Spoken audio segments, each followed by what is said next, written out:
Now, I should be completely unmuted. That was Brother Carlito calling to tell me, even though I thought I had unmuted myself, I was still muted. Can you hear me now?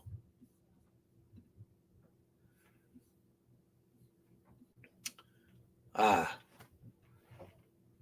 start this over.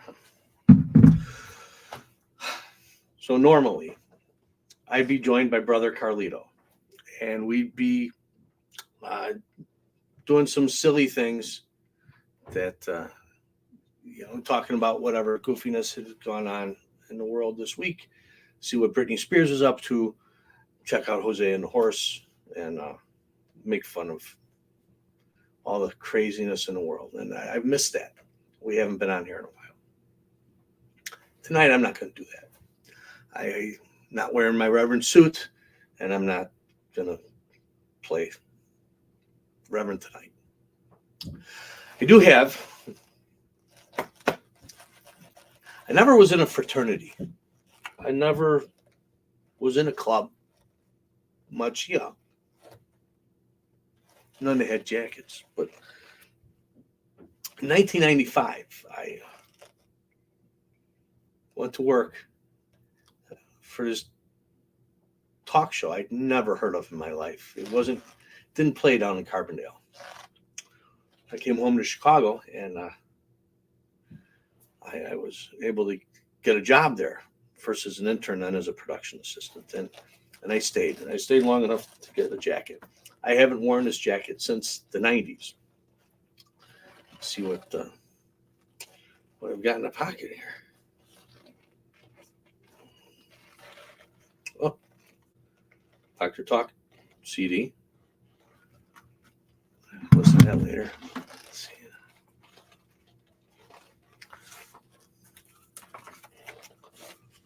Well, it's a script, complete with seating chart, show rundown. April 2nd, 1996, 2 p.m. It's Her or Me.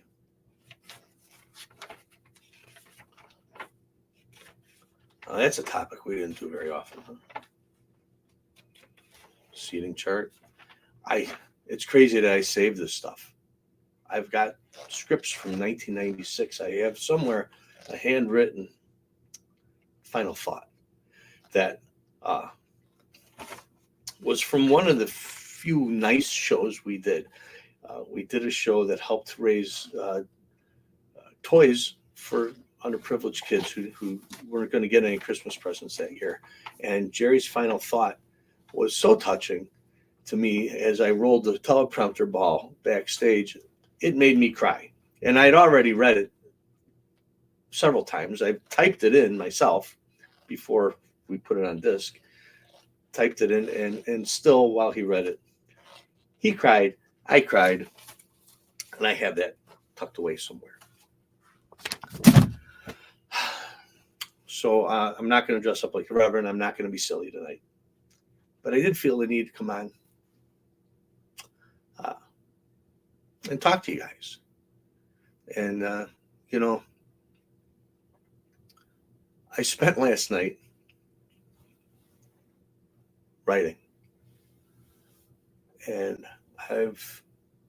lately there's been projects come up that I've spent a lot of time thinking about Jerry and the show and the time I spent there.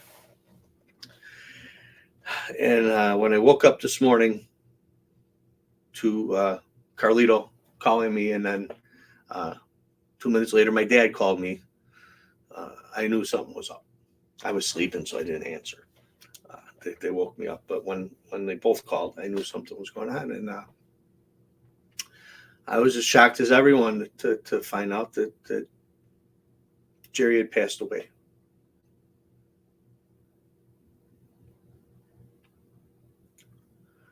I turned on News Nation in time to hear Richard Dominic, the executive producer of the show. For most of the time I was there, talking about Jerry. He told a great story about standing in the office. And the office on a show day, and it's usually when Jerry was there, was a madhouse as far as production assistants and producers and associate producers and interns running back and forth between the office and the green rooms and the studio. And you had, I did it for a while myself. You had a clipboard with all your paperwork and pen or pencil, and you're carrying, juggling pop and snacks and things. And then Jerry and Richard were standing talking, and a young intern rushed by, and in his hurry, he dropped his pencil. And Jerry said to Richard, "Excuse me one second." Walked over, bent down, picked up the pencil, and handed it to the harried intern. So, "Here, you dropped your pencil." That was Jerry Springer.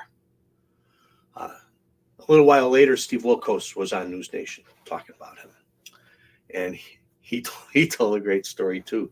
By the time when Jerry was getting ready to do the movie Ringmaster, and he had a scene where he had to take his shirt off. So Jerry asked Steve, "Hey, can you help me out in the gym? Maybe we can go lifting a few times and bulk me up, tone me up, whatever, for the movie." And Steve said, "Sure." So they worked out in the morning, and then later that day we had shows, and a fight got out of hand, and Steve rushed up to break up the fight. And in the scuffle, tore his a muscle in his groin, and was backstage writhing in pain, vomiting from it. The pain was so bad.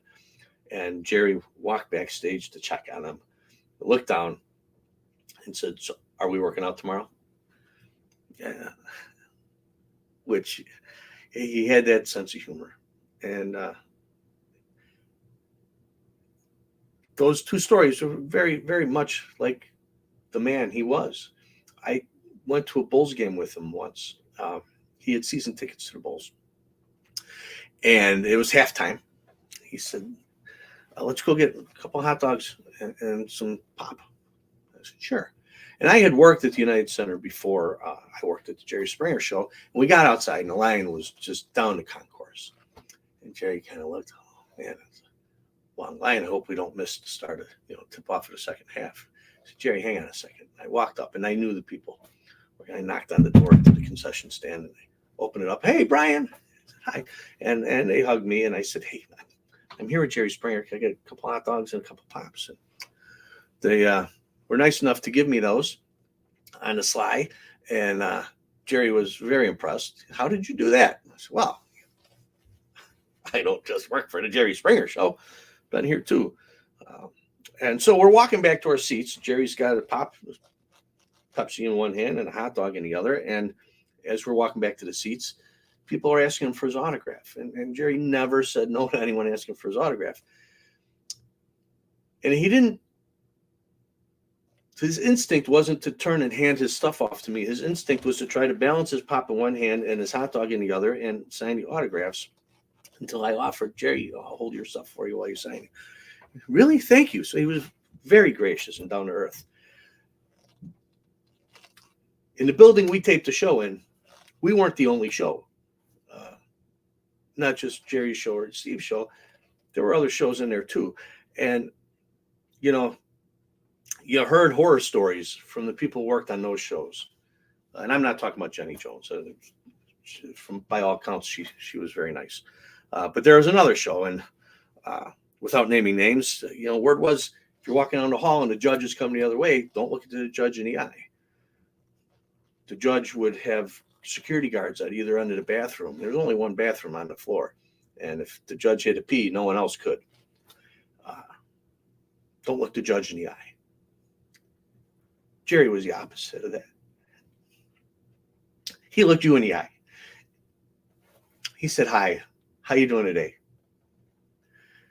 He would walk around, talk to the producers and the associate producers and the production assistants and the interns. The first time I met him, I had heard horror stories about celebrities before.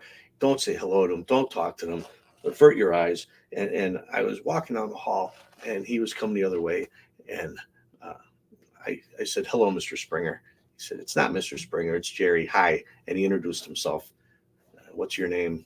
I told him, "Brian." And he remembered it after that until he started calling me Rev. And then I don't know if he remembered my name was Brian anymore.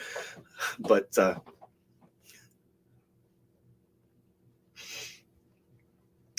He was that kind of guy. He was so kind, so generous, so down to earth. And it makes me mad that there are people who, because his show was the way it was, and I make no apologies for that. The show, no apologies for the show. But the man couldn't have been more different than the show he hosted. And it's the God's honest truth. He was so smart. He was kind. He cared about the people on his show. He cared about the people who worked on his show, and he cared about the people who watched his show. And when he wasn't at the show, he cared about everything but the show. His life was more about politics and science and reading and history and sports. He loved his Yankees. He loved his Bulls. He was not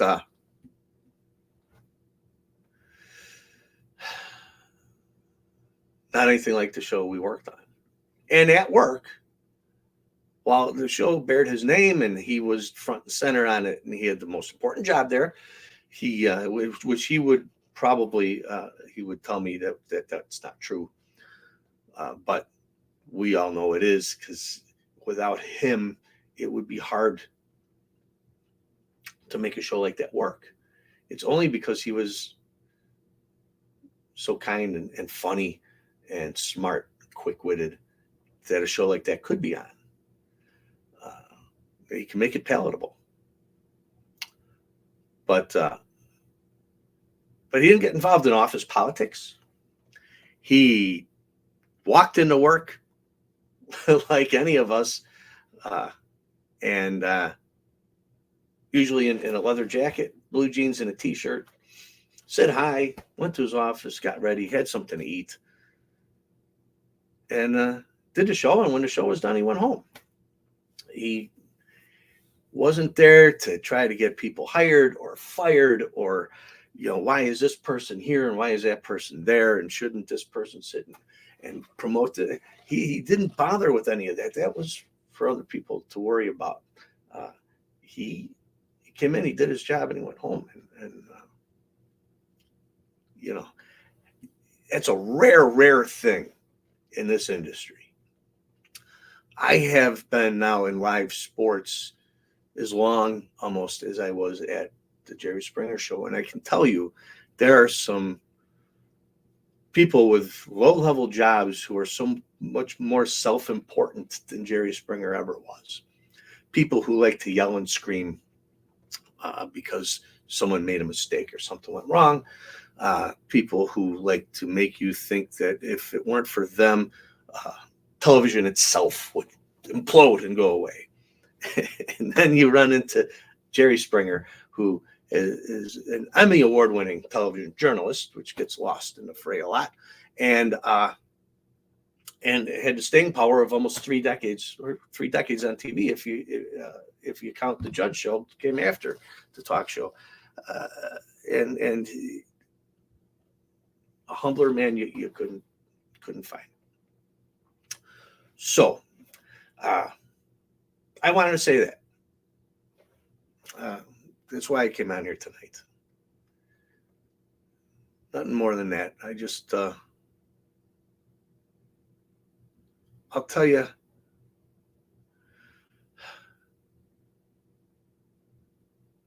the time I spent on his show, some of the most challenging work experiences I had. It's not easy putting on a daytime talk show.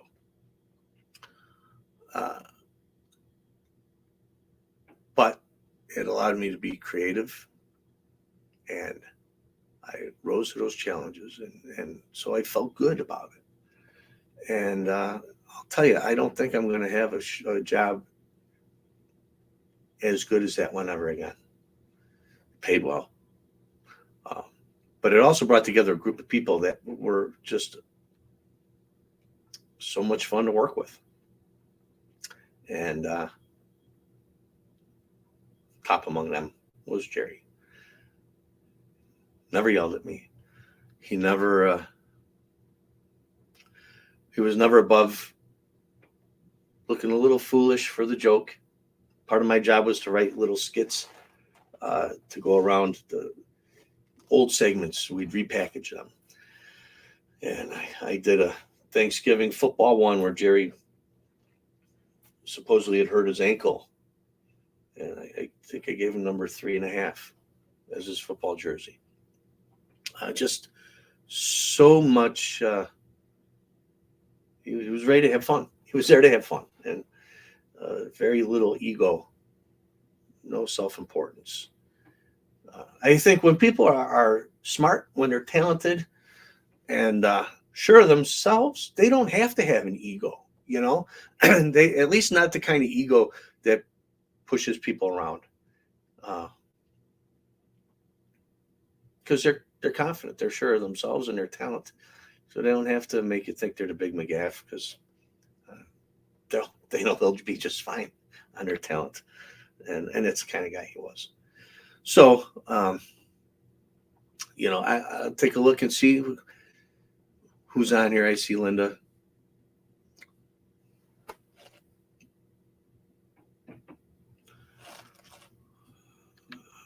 My internet might be slow.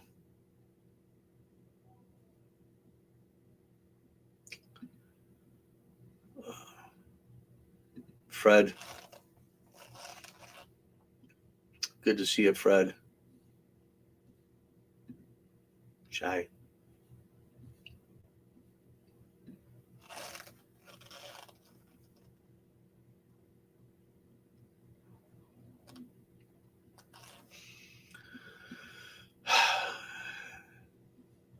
Since I'm here, since we're here,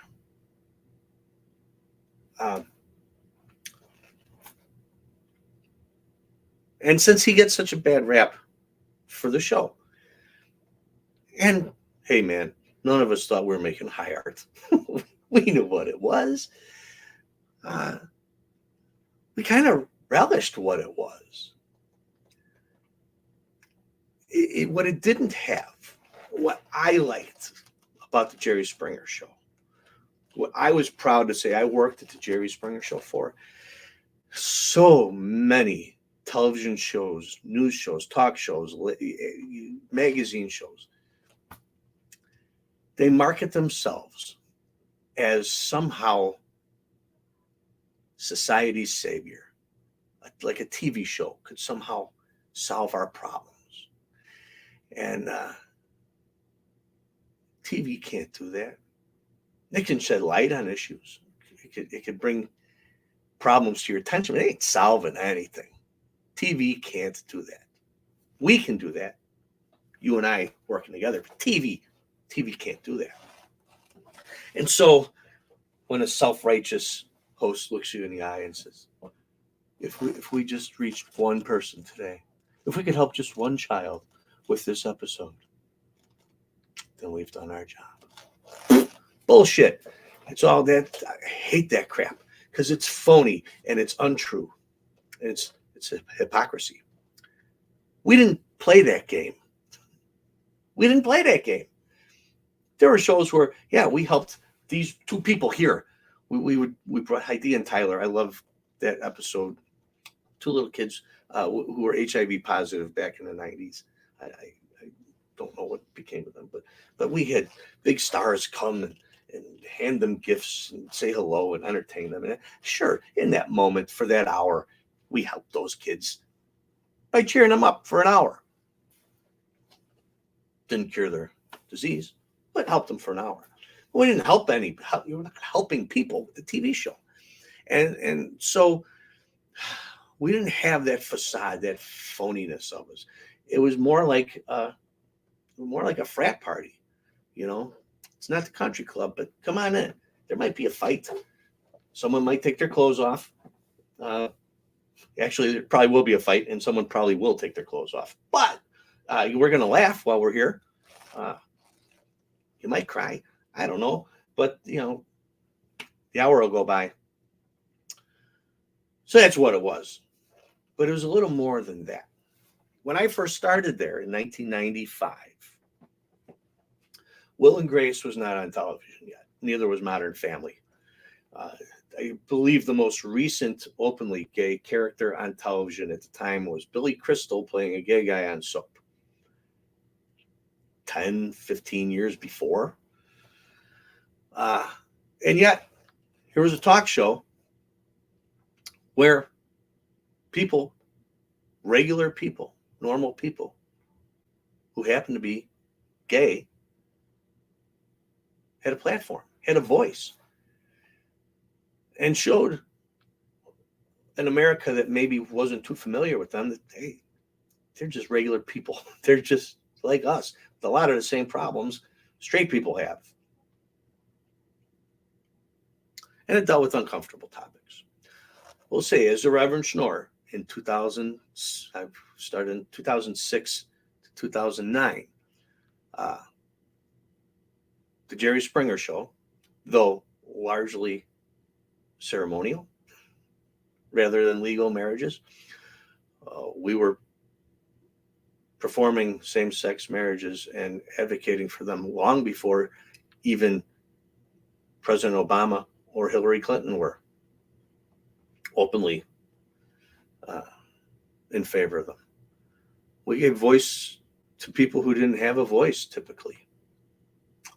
Poor people.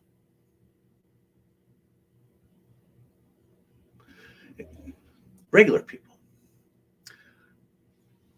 Jerry would say it a lot. You know, if you watch some shows and they'll tell you about what the royals are doing or what the Hollywood elites are, who they're sleeping with and who are they? Oh my goodness. And that's okay. Somehow that's embraced by the country. Oh my God.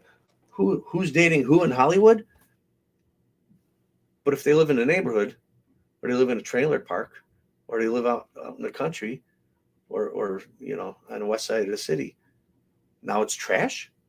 The same stories. Who's sleeping with who is trash because the people aren't rich and maybe aren't as pretty. You know, that was a show I worked for. I liked it. You know, it gave voices to people who didn't have voices. And it was trash. It was, you know, not high art, like I said. But it does get more criticism than it should. And if you look at TV today, what's streaming, what's on cable channels, a good portion of what has been on those channels the past 15, 20 years are inspired by that silly little talk show. Ain't no Honey Boo Boo without the Jerry Springer Show. My 600-pound Life, 1,000-pound Sisters, Jerry Springer Show. Little People, Big World, Jerry Springer Show. Housewives of New York or Miami or wherever they're housewife, and straight from the Jerry Springer Show. The Bachelor, Jerry Springer Show. The worst show in history of television changed the face of television. But I didn't really come here to talk about the show. I came to talk about Jerry. And got caught up defending the show. Let me see real quick. It's absolutely true. Linda Schafran, Jerry's publicist, spokesperson, said Jerry was kind, humble, smart, funny, a gentleman. We were a family. Absolutely true. Cheyenne, I got to teach him to do the entrance on the stripper pole. We got a pole, and Jerry would walk up the catwalk and make his entrance coming down the pole like a fireman. Pretty cool. She also says he believed in every one of us. He did. He really did.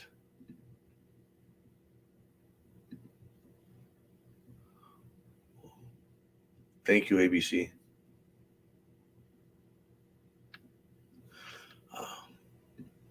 Kitschy's, the world felt better with him in it. At least felt more fun. Can't argue with that, Kitschy. Absolutely.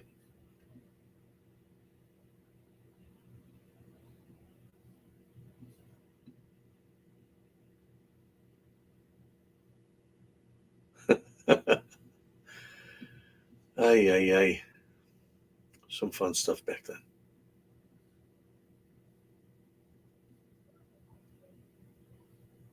Here. Cheyenne says, when I told him I wasn't moving to Connecticut, he cried. Oh, you know what? I have pictures. And you reminded me, Cheyenne. Uh, so the Jerry Springer Show moved a couple of times. It started out in Cincinnati, and when it got big, started to get big, and they syndicated it. They moved it to Chicago. Chicago at the time had Oprah, it had Jenny Jones, it had other shows, so it made sense, I guess. And then it stayed in Chicago for a really long time. And in 2009, well, 2008, but in 2009 they decided to move the show to Connecticut, and in doing so, a lot of people lost their jobs, and a lot of people felt like they were tearing the family apart, and it was a rough time. And here I have this picture. This is on Michigan Avenue in Chicago, outside the street front radio studio of WGN Radio, 720 WGN, big, one of the biggest radio stations in Chicago, at least at that time. And that's our crew, are these guys looking in the window where Jerry Springer is on the air on WGN being interviewed about the move to Connecticut, and he didn't like it, and he was fighting against it. And this is the crew outside applauding him and the things he was saying. I was not there. It's not my picture. I was actually in NBC Tower working, so I don't know exactly what Jerry was saying. But the guys came back really pumped, really excited about, you should have heard Jerry on WGN. He's great.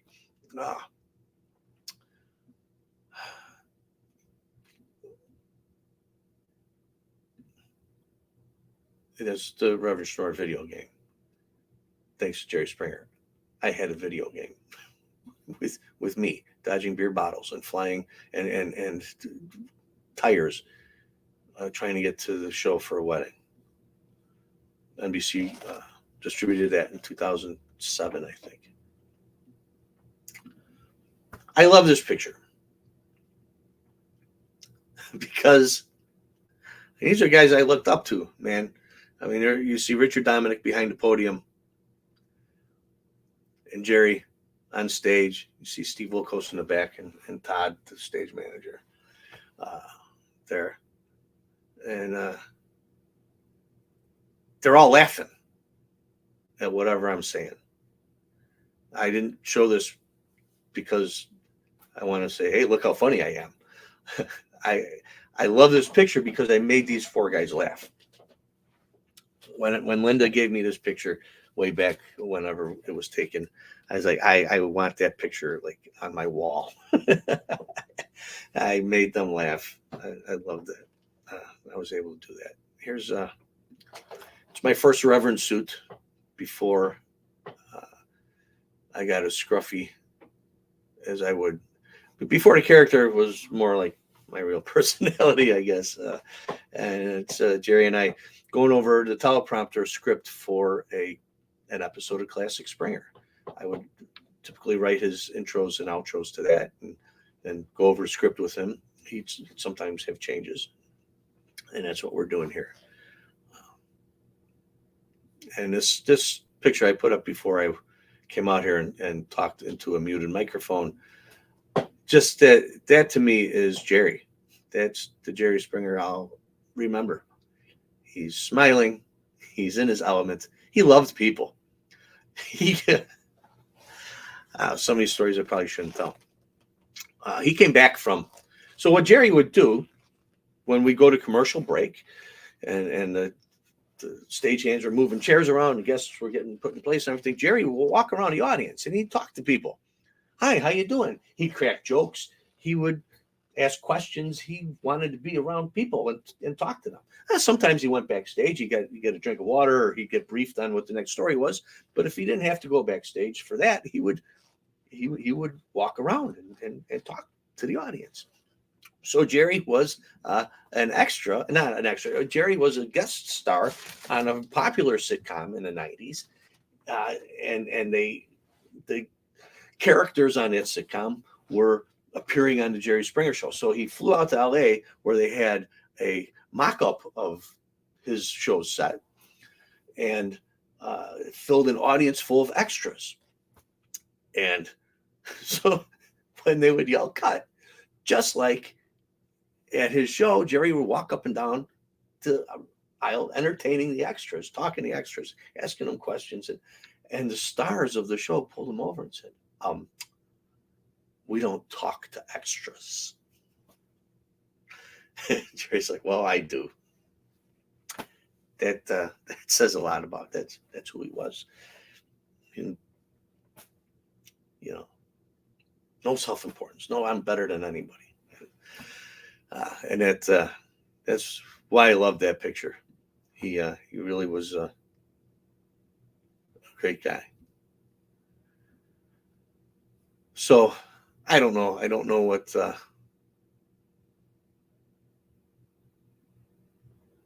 don't know what else to say. What I don't.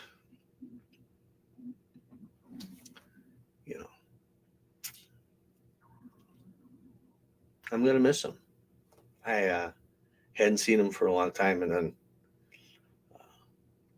me and Carl and John went and excuse me, had coffee with him back in October, November. I don't know, sometime in the fall. Had a cup of coffee with him, talked about the old times, and it was the first time I'd seen him in a while. And I'm glad I went. I'm glad I got to see him again. Anyhow, I wanted to come on and talk about him because he's been such a big part of my life. When I go to the gym, I have a Jerry Springer gym bag. I walk around my house and there's a piano that I bought for promoting the Uncensored shows. Here's go in my office and there's a picture on the wall, an award that I won for writing radio promos. There's all around my house and my life are reminders of my time at the show. Not to mention some of my best friends that I still talk to and hang out with and work with came from there. But my son heard about it. He came down to my office where I was going through old pictures and things. And he just looked at me and said, Dad, Jerry died. I said, yeah, buddy, he did. And Brett put out his arms to give me a big hug. And I said, yeah, I'm all right, buddy. The video camera that I used to videotape you when you were just born, crawling around those first few years, that was a wedding gift from Jerry. And Brett reminded me, he said, where the wild things are. He got me that when I was born. I said, yeah, I forgot. When Brett was born, got a big basket of books.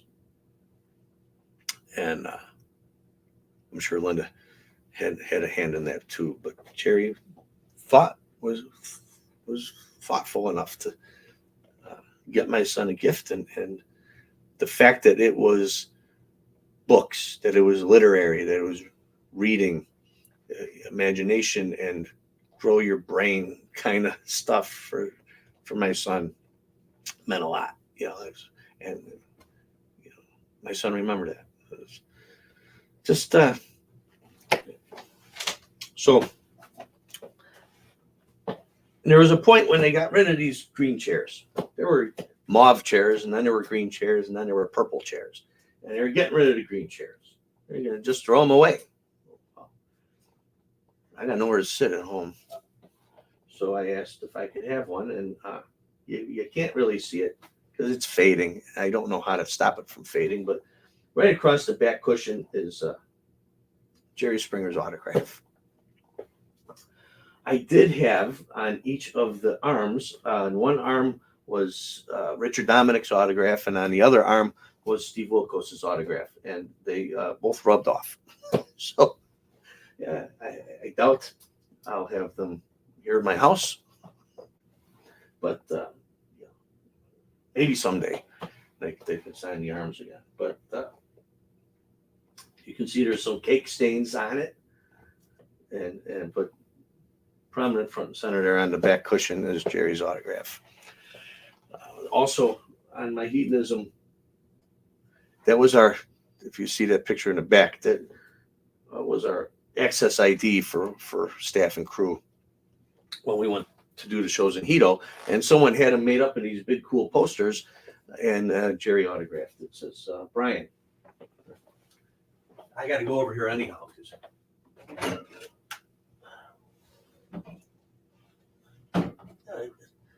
Champagne. Because Brian, you're the best, Jerry. Of course, he said it to everyone, but he meant it when he was talking to me. Anyhow, I think I've said all there is to say. He was a great guy, and I'm a better writer for having typed in his final thoughts. When I first started working, I'd never heard of the word glean. What can we glean from this story? I was typing in. I thought I had to go look it up in the dictionary. I didn't know what he meant. So it increased, working at the show increased my vocabulary in all different directions. But I definitely learned how to write better by typing in his final thoughts. And my life is better for having known him. And he'll be missed. My thoughts, prayers, and condolences are with his family, his wife, daughter, and grandson, and his sister, everyone who knew and loved him. And I'm thinking of my extended TV Jerry Springer family a lot today. I wish we'd had more years together, and I wish I'd have been able to explain a few things I did back in the day to him. Why I left the show the way I did. It had nothing to do with him. It had nothing to do with anyone at the actual show.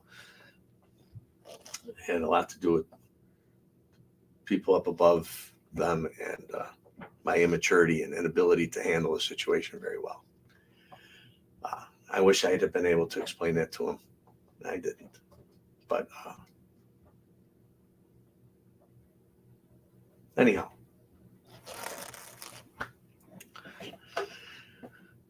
Thank you, Jerry, for everything.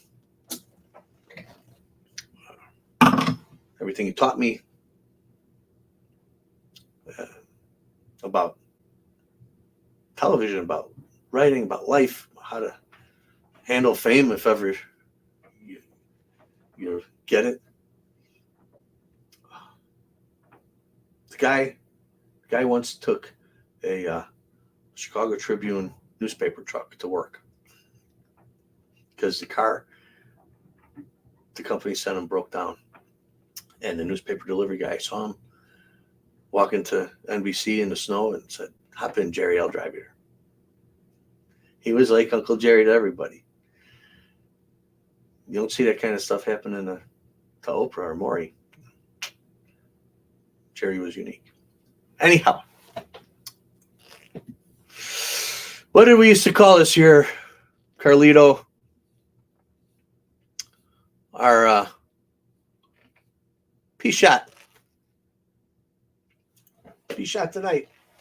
Shout out to Jerry Springer. God bless you, Jerry. Thank you for everything. And I hope you're at peace. You're with your mom and dad again. And till next time. God bless.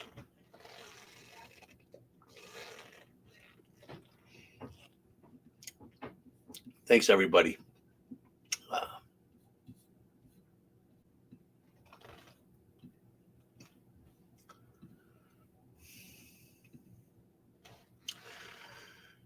Till next time.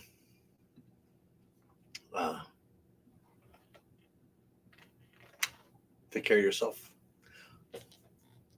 Hey, Lester Holt, if you're listening, give the guy some credit if you're going to steal his closing line, okay?